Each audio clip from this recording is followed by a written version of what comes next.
हाँ जी बिल्कुल असां हिन वक़्तु मौजूद आहियूं कुंभ सिटी ॿाहिरां अलीबार वाह जे किनारे ते।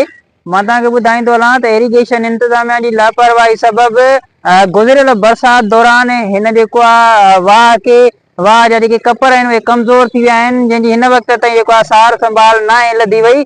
मां तव्हांखे ॿुधाईंदो हलां त हिन वाह मां जेकॾहिं हाणे जेका रेड अलर्ट बरसाति जो जारी कयो आहे ऐं उहा बरसाति पई त हिन वाह मां ही जेको कपर टुटंदा त केतिरा ई ॻोठ जेको आहिनि उहे हिन पाणीअ जी लपेट में अची वेंदा ऐं ॿुॾी वेंदा। मां तव्हांखे ॿुधाईंदो हलां त ही जेके इलाइक़ा आहिनि जेकी हेठि ॻोठ आहिनि उहे माज़ीअ में जेको आहे दरियाई वहिकरनि जो मर्कज़ रहिया आहिनि। हिन वक़्तु जेकॾहिं एरीगेशन खाते जी लापरवाही हीअं ई रही ऐं एरीगेशन खातो अगूर निंड सुतल हूंदो त ही जेको आहे को वॾो हादसो पेश अची सघे थो। ऐं जेकॾहिं ही कपर जेको आहे राइट साइड ते टुटो त जेको कुंभ सिटी आहे उहो ॿुॾंदो ऐं हुन सां गॾोगॾु जेकॾहिं लेफ्ट साइड ते हिन वाह खे गारो पियो त पोइ ही जेके लॻभॻि 50 ॻोठ आहिनि उहे हिन पाणीअ जे सख़्तु लपेट हेठि अची वेंदा। अॻे जेके आहिनि हितां जा रहवासी हितां जा माण्हू सख़्तु मुश्किलातुनि जो शिकार बणिजी विया आहिनि।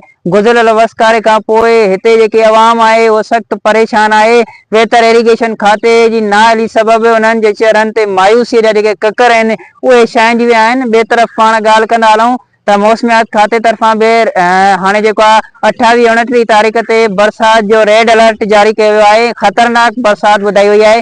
जेकॾहिं उहा ख़तरनाक बरसाति पई ऐं हे किनारो टुटी पियो त पोइ जेको आहे वॾे पैमाने ते लॉस थींदो। अॻे ई वीचारा मिसकिन ऐं मारोड़नि जा जेके फसल आहिनि उहे तबाह थी विया आहिनि। वेतर जेकॾहिं हाणे ही वाह जे किनारे खे जेकॾहिं गारो पियो त पोइ ही लॻभॻि 50 ॻोठ जेके आहिनि उहे बर्बाद थी वेंदा ऐं अवाम जेको आहे सख़्तु मुश्किलातुनि जो शिकार बणिजी वेंदो। उन करे हिननि जेको आहे चीफ इंजीनियर ऐं एरीगेशन जे आला अख़्तियारनि खां मुतालबो कयो आहे त फिलफोर नोटिस वठी हिन जे कपरनि जी मरमत कराई वञे जीअं वक़्त सिर जेको आहे ही कंहिं वॾे नुक़सान खां बची सघनि। जी